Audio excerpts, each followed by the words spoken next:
जीजा जी दुगो चुमा ले ले जाए के बेर पैसो ना देले डीजे मनीष सखीरा पल्ला गाउनी ना देले सखीरा पल्ला गाउनी ना देले जाए के बेरिया पसान से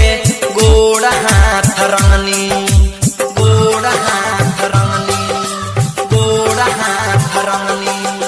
जाए के बेरिया पसान से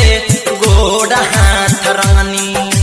दाब दूब कैलक तछिला के सखी भगनी संगे नहीं आइल दीदिया रहनी अकेले जीजा जी दुगो चुमा ले ले सखी रे पल्ला गाउनी ना देले जीजा जी दुगो चुमा ले ले जाए के बेर पैसो ना देले एंटरटेनमेंट की धमाकेदार प्रस्तुति।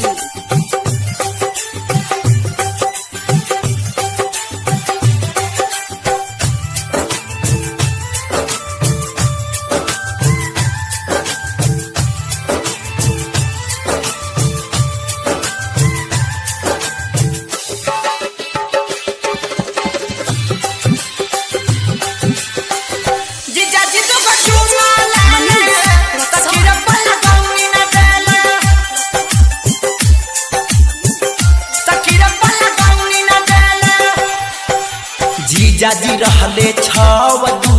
नव करम मोर बीतल कितना ले तुहसे बताई जीजा जी रहले छवदू नव करम मोर बीतल कितनो जे पैनी माना छोड़ले नाही छिटल धके दुनु जो बनाऊ लागले खेले जीजा जी दुगो चुमा ले ले सखी रे पल्ला गाउनी ना देले जीजा जी दुगो चुमा ले ले जाए के बेर पैसो ना देले डीजे मनीष सखी रे पल्ला गाउनी ना देले सखी रे पल्ला गाउनी ना देले मोर गलिया कटले दांते धके दुनु हाथे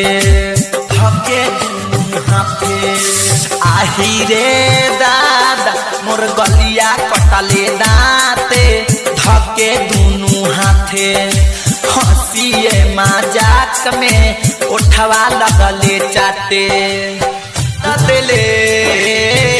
जीजा जी दुगो चुमा ले ले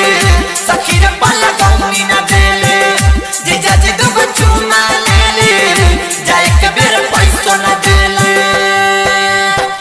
recording studio Lakhaura, contact number 8809872904।